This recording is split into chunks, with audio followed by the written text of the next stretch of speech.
From SW16, my brown is slim and fit. Young boy on the ball like Palmer, you know what's a go when he hits top bins. Falling asleep in a limo tints, my light he won't stop pouring me drinks. You're hard, I'm rating the bars, but you're capping, I'm not convinced. Bro band up on the wing, still making. What's good, people? It's your boy Rhino. Welcome to Rhino MGTV. This is my Manchester United match review. Smash the likes, leave a comment down below if you want to get involved in the conversation. Man United 0, Bournemouth 3. Look, guys, this was such a tough watch.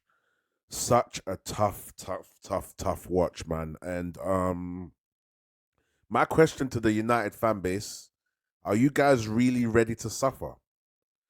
Are we really ready to suffer? Because I'm a bit confused. I don't understand when, like, I'm not even talking about anyone specifically, innit? Like, everyone, you guys probably, if you know me already, you know, like, different shows I'm on and stuff like that, and we all have different opinions or whatever. So this is just a generalized statement because I see loads of tweets, I see different opinions here and there, and my thing is this: when we say we're ready to suffer, we need to be ready to suffer. Like, there's nothing that happened in this game that we don't know in terms of player qualities and players letting us down.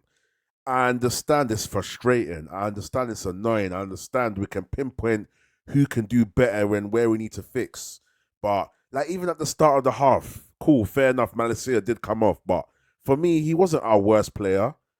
And then it's a question where, okay, what, is that your standards now? Or is that how we're looking at it? But no, it's the context.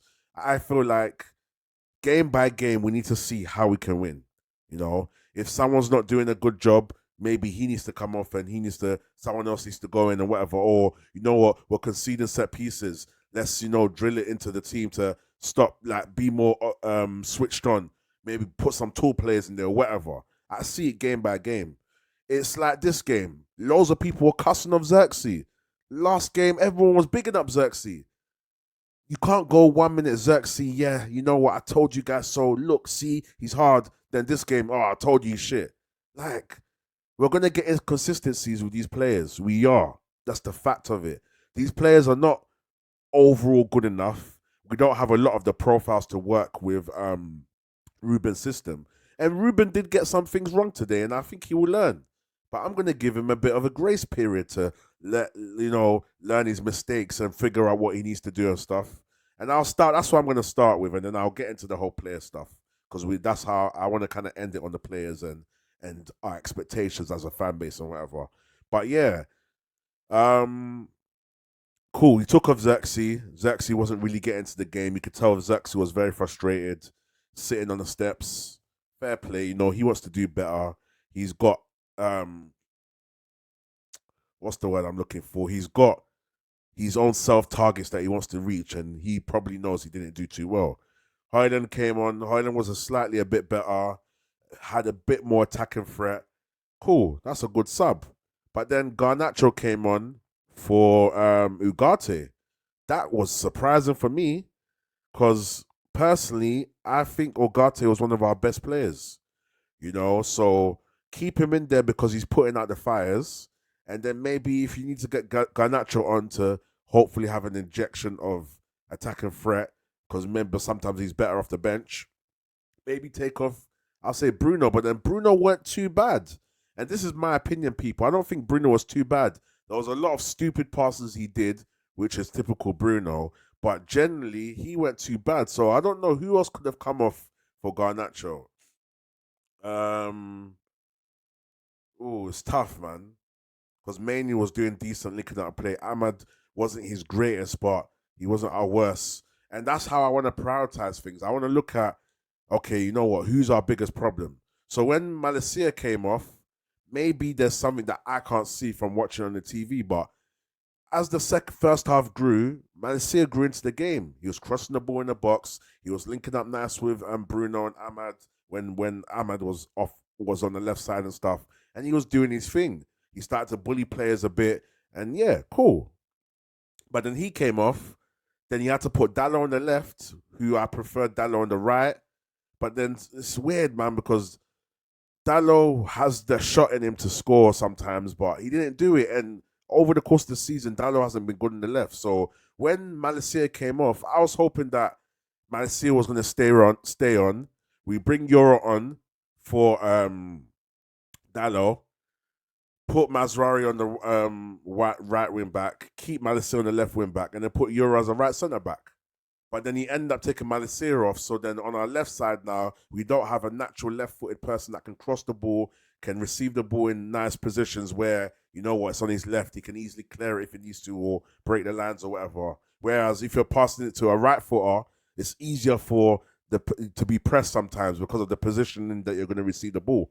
But yeah, Ruben did make some subs in terms of the Garnacho sub, in terms of the fact that I'm thinking, rah, did you really have to take Ugarte off? Ugarte gave us that, as much as we was conceding, he still was the person that was putting out the fires, breaking up Bournemouth's play and being that extra protection. You know what I'm saying? But then, yeah, if you're going to make that sacrifice, then maybe you take, I guess, it's hard. Let me look at the lineup here. Let me see who I would have taken off. Because it's obviously easier said than done, you know what I'm saying? Where's the Bournemouth game? Okay. Bournemouth and then lineups. Okay. So, he ended up taking off Ugarte. Oh, yeah, it's kind of tough when you actually look at who could come on for Garnacho. Do you know what I'm saying? Because realistically, the team was the other players were posing some sort of threat as well. So I guess he risked the defensive structure, and on top of that, Ugarte was on the yellow card. And for let me put Garnacho in there. Then maybe Garnacho goes to a 10, and then Bruno goes back into that 8 position. I don't know, because Kobe was quite deep and quite advanced as well. So I guess looking at it, maybe who else do you take off?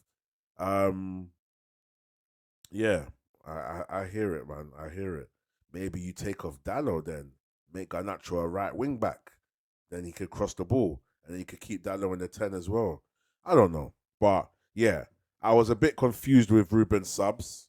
But looking at it, it's a bit techie, but yeah, I was still confused at the time. And yeah, I just want to go back and end it with this. Are you guys really ready to suffer? This is what it is. Are you guys really ready to suffer? Are we ready to have these games where we think we can get something out of it and we don't? Are we ready to have these games where the players just let us down? You know, we have players 1 minute playing good, next minute playing bad.